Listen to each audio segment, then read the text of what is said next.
Este programa é livre para todos os públicos. Santo Padre, hoje, em Lisboa, Portugal, acolhe-vos de braços abertos por 5 inesquecíveis dias. Acolhe o vosso testemunho de dignidade das pessoas, entre elas e na relação com a natureza, de esperança, de paz, de fraternidade, de procura das periferias, de luta contra fomes, misérias, opressões, abusos, xenofobias, intolerâncias, exclusões dos deserdados destes tempos.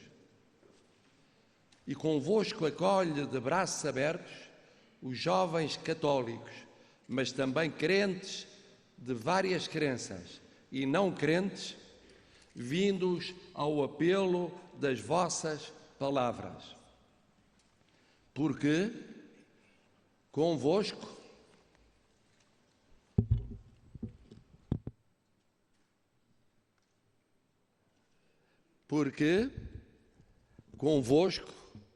a vossa voz tornou-se maior do que o vosso povo. Não adormecei. É a vossa mensagem para os jovens. Não vos acomodeis. Não vos instaleis. Erguei-vos contra as injustiças. Defendei-vos de tudo o que é mundanidade, imobilismo, conforto, fechamento.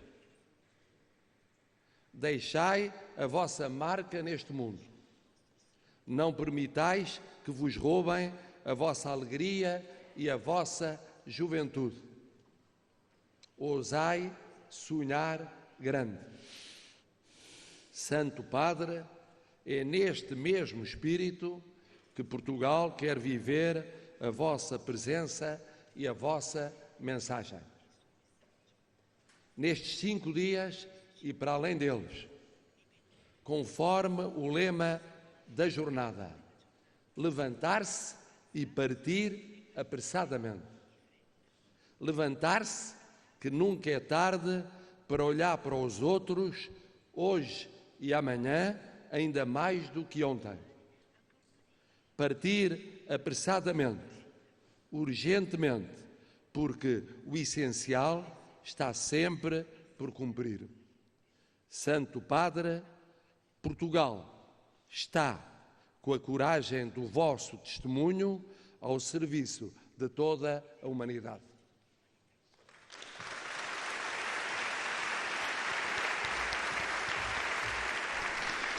Acabamos de ouvir o discurso do presidente de Portugal, Marcelo Rebelo de Sousa, dando as boas-vindas ao Papa Francisco.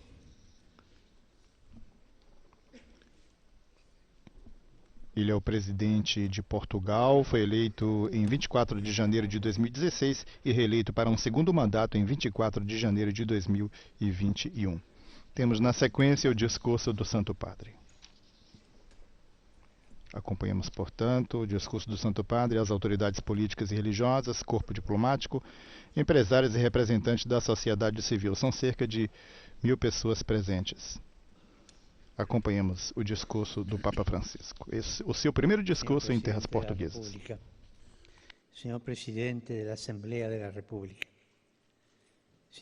Senhor Presidente da República, Senhor Presidente da Assembleia da República, Senhor Primeiro-Ministro, distintos membros do governo e do corpo diplomático, ilustres autoridades, representantes da sociedade civil e do mundo da cultura, senhoras e senhores. Saúdo-vos cordialmente e agradeço ao Senhor Presidente o acolhimento e as amáveis palavras que me dirigiu. Muito acolhedor, Presidente. Obrigado. Estou feliz por estar em Lisboa, cidade do encontro, que abraça vários povos e culturas e que, nestes dias, se mostra ainda mais universal. Torna-se, de certo modo, a capital do mundo.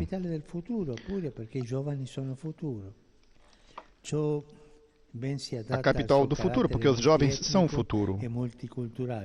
Isso condiz bem com o seu caráter multiétnico e multicultural. Penso, por exemplo, no bairro da Mouraria, onde convivem pessoas provenientes de mais de 60 países. E revela os traços cosmopolitas de Portugal, que afunda suas raízes no desejo de se abrir ao mundo e de explorá-lo, navegando o rumo a novos e amplos horizontes. Navegando, que não lontano daqui. Não muito longe deste lugar, no Cabo da Roca, está gravada a frase de um grande poeta desta cidade: aqui, onde a terra se acaba e o mar começa. Durante séculos, acreditou-se que lá estivessem os confins do mundo. E, em certo sentido, é verdade. Porque este país confina com o oceano que delimita os continentes.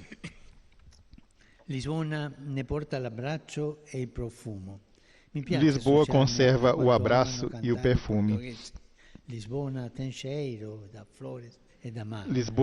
de flores e de mar. Eu gosto.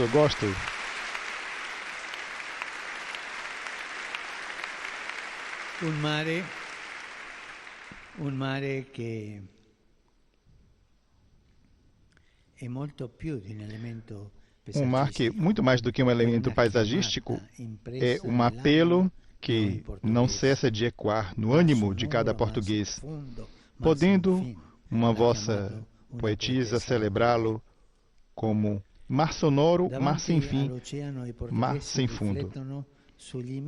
E outro poeta rezava assim: Deus do mar, dai-nos mais ondas, Deus da terra, dai-nos mais mar. À vista do oceano, os portugueses são levados a refletir sobre os imensos espaços da alma e sobre o sentido da vida no mundo. Nesta linha, gostaria também eu de partilhar convosco algumas reflexões, deixando-me levar pela imagem do oceano. Segundo a mitologia clássica, o oceano é filho do céu Urano. A sua vastidão leva os mortais a olharem para cima, elevando-se para o infinito. Ao mesmo tempo, porém, o oceano é filho da terra, Gea, que abraça, convidando assim a envolver de ternura todo o mundo habitado. Com efeito, o oceano não liga apenas povos e países, mas também terras e continentes. Por isso, Lisboa, cidade do oceano, lembra a importância do conjunto, a importância de conceber as fronteiras, não como limites que separam, mas como zonas de contato.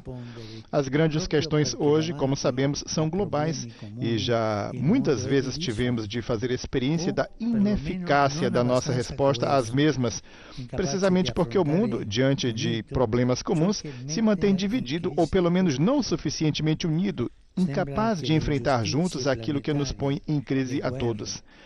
Parece que as injustiças planetárias, as guerras, as crises climáticas e migratórias correm mais rapidamente do que a capacidade e, muitas vezes, a vontade de enfrentar em conjunto tais desafios. Lisboa pode sugerir uma mudança de ritmo. Em 2007, foi assassinado aqui o homônimo Tratado de Reforma da União Europeia.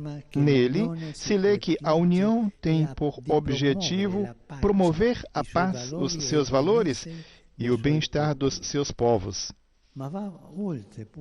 Mas vai longe, afirmando que, nas suas relações com o resto do mundo, contribui para a paz, a segurança, o desenvolvimento sustentável do planeta, a solidariedade e o respeito mútuo entre os povos, o comércio livre e equitativo, a erradicação da pobreza e a proteção dos direitos humanos. Final da citação. Não se trata apenas de palavras, mas de marcos milhares do caminho da comunidade europeia, esculpidos na memória desta cidade. Este é o espírito do conjunto, animado pelo sonho europeu de um multilateralismo mais amplo do que o mero contexto ocidental. Segundo uma etimologia que é objetivo de discussão, o nome Europa derivaria de uma palavra que indica a direção do Ocidente.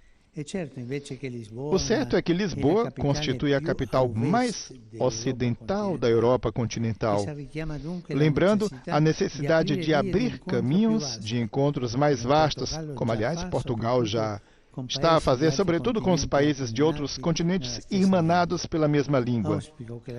Espero que a Jornada Mundial da Juventude seja para o velho continente, velho, podemos dizer, ancião continente. Um impulso de abertura universal.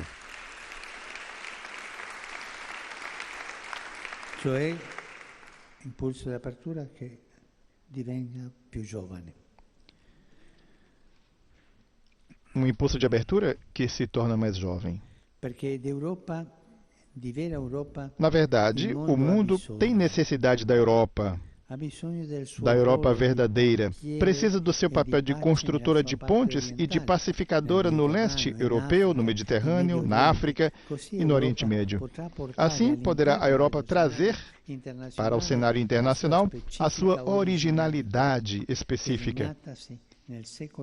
Vimos-la delineada no século passado, quando, do crisol dos conflitos mundiais, fez saltar a centelha da reconciliação, tornando verdadeiro o sonho de se construir o amanhã juntamente com o inimigo de ontem, o sonho de abrir percursos de diálogo e inclusão, desenvolvendo uma diplomacia da paz que extinga os conflitos e acalme as tensões, capaz de captar o mais débil sinal de distensão e de o ler por entre as linhas mais tortas da realidade. No oceano da história, estamos a navegar num momento tempestuoso e sente-se a falta de rotas corajosas de paz. Olhando com grande afeto para a Europa, no espírito de diálogo que a caracteriza, apetece perguntar-lhe: para onde navegas, se não ofereces percursos de paz, vias inovadoras para acabar com a guerra na Ucrânia e com tantos conflitos que ensanguentam o mundo? E ainda largando o campo, que rota segues, Ocidente? Que rota segues, Ocidente? A tua tecnologia, que marcou o progresso e globalizou o mundo, sozinha não basta. E muito menos bastam as armas mais sofisticadas, que não representam investimentos para o futuro, mas empobrecimento do verdadeiro capital humano, que é a educação, a saúde, o estado social. Fica-se preocupado ao ler que, em muitos lugares, se investem continuamente os recursos em armas e não no futuro dos filhos. Isto é verdadeiro. Dizia-me o econômico, alguns dias atrás, que a melhor renda de investimentos é na fábrica de armas. Se investe-se mais nas armas e não no futuro dos filhos. Sonho uma Europa, coração do Ocidente, que use o seu engenho para apagar focos de guerra e acender luzes de esperança. Uma Europa que saiba reencontrar o seu ânimo jovem, sonhando a grandeza do conjunto e indo além das necessidades imediatas. Uma Europa que inclua povos e pessoas com a sua própria cultura, sem correr atrás de teorias e colonizações ideológicas. Isso nos ajudará a pensar nos padres fundadores da União Europeia. Estes sonhavam grande.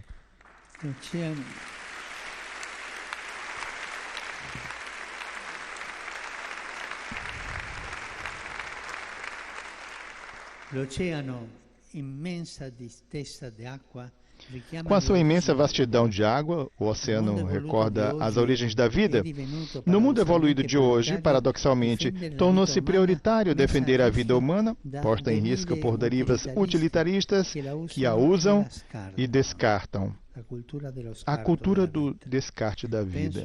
Penso em tantas crianças não nascidas e idosos abandonados a si mesmos, na dificuldade de acolher, proteger, promover e integrar quem vem de longe e bate às nossas portas, no desamparo em que são deixadas muitas famílias com dificuldade para trazer ao mundo e fazer crescer os filhos. Também aqui apetece perguntar: para onde navegais, Europa e Ocidente, com o descarte dos idosos, os muros de arame farpado, as mortandades no mar e os berços vazios? Para onde navegais? Para onde ides, se perante o tormento de viver vos limitais a ofender remédios rápidos e errados, como o fácil acesso à morte, solução cômoda, que parece doce, mas na realidade é mais amarga que as águas do mar? E penso em tantas leis.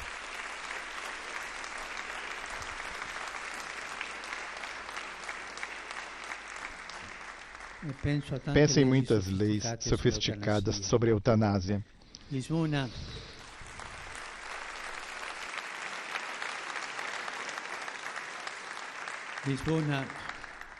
Mas Lisboa, abraçada pelo oceano, oferece-nos motivos para esperar. A cidade da esperança. Há uma maré de jovens que se espraia sobre esta cidade acolhedora. Quero agradecer o grande trabalho e generoso empenho empreendidos por Portugal para acolher um evento tão complexo de gerir, mas fecundo de esperança. Pois, como se diz por aqui, ao lado dos jovens não se envelhece. Jovens provenientes de todo o mundo que cultivam anseios de unidade, paz e fraternidade. Jovens que sonham. Desafiam-nos a realizar os seus sonhos bons. Não andam pelas ruas a gritar sua raiva, mas a partilhar a esperança do Evangelho, a esperança da vida. E se, em muitos lugares, se respira hoje um clima de protesto e insatisfação, terreno fértil para populismos e conspirações, a Jornada Mundial da Juventude é ocasião para construir juntos. Reaviva o desejo de criar coisas novas, fazer-se ao largo e navegar juntos rumo ao futuro. Vem à mente algumas palavras ousadas de Fernando Pessoa: navegar é preciso, viver não é preciso. O que é necessário é criar. Trabalhemos, pois, com criatividade para construirmos juntos.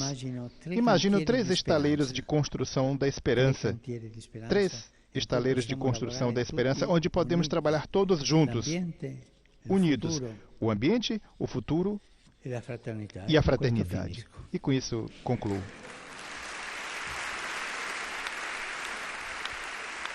Santo Padre conclui assim o seu primeiro discurso em terras portuguesas, no âmbito desta sua 42ª viagem apostólica internacional. Ambiente, futuro e fraternidade.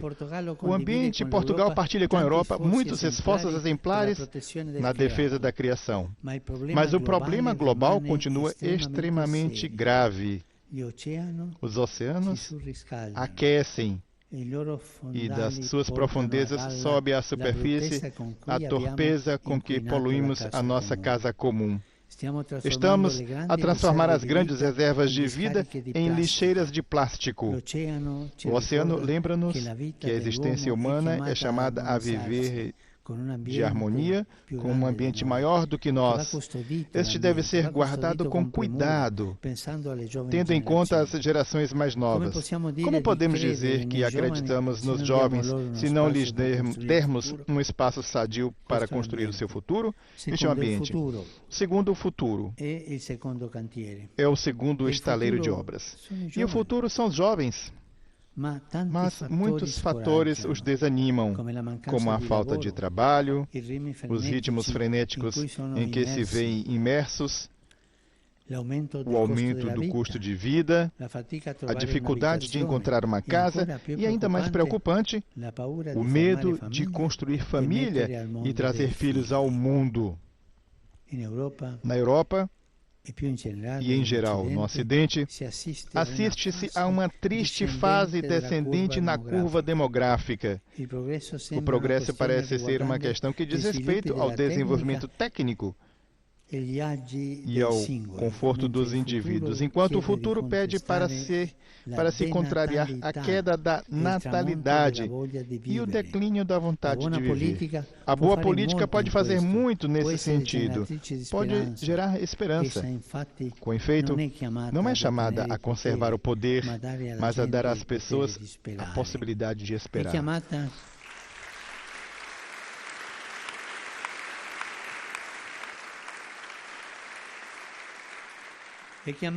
É chamada hoje, mais do que nunca, a corrigir os desequilíbrios econômicos de um mercado que produz riquezas, mas não as distribui, empobrecendo de recursos e de certezas os ânimos. É chamada a voltar a descobrir-se como geradora de vida e de cuidado da criação, a investir com clarividência no futuro, nas famílias, investir nos filhos, a promover alianças intergeracionais, onde não se apague o passado, mas se favoreçam os laços entre jovens e idosos. Isto devemos retomar, o diálogo entre jovens e idosos. A isto mesmo faz apelo o sentimento da saudade portuguesa, que exprime nostalgia, desejo de um bem ausente que só renasce em contato com as próprias raízes. Os jovens devem encontrar as próprias raízes nos anciãos, nos idosos. Neste sentido, é importante a educação, que não pode limitar-se a fornecer noções técnicas para se progredir economicamente, mas destina-se a introduzir numa história, transmitir uma tradição, valorizar a necessidade religiosa do homem e favorecer a amizade social. O último estaleiro de esperança é o da fraternidade, que nós cristãos aprendemos do Senhor Jesus Cristo. Em muitas partes de Portugal está ainda muito vivo o sentido de vizinhança e solidariedade. Contudo, no contexto geral de uma globalização que nos aproxima, mas não nos dá uma fraternidade, uma proximidade fraterna, somos todos chamados a cultivar o sentido da comunidade, começando por ir ter com quem vive ao nosso lado. Com efeito, como observou Saramago, o que dá verdadeiro sentido ao encontro é a busca, e é preciso andar muito para se alcançar o que está perto. Como é bom voltar a descobrir-nos, irmãos e irmãs, trabalhar pelo bem comum, deixando para trás contrastes e diferenças de visão. Também aqui servem de exemplos os jovens que nos levam, com o seu grito de paz e ânsia de vida, anseio de vida, a derrubar as rígidas divisórias de pertença erguidas em nome de opiniões e crenças diversas. Soube de muitos jovens que cultivam aqui o desejo de se fazerem próximo dos outros. Pensam na iniciativa Missão País, que leva milhares de jovens a viver no espírito do Evangelho, experiências de solidariedade missionária em zonas periféricas, sobretudo nas aldeias do interior.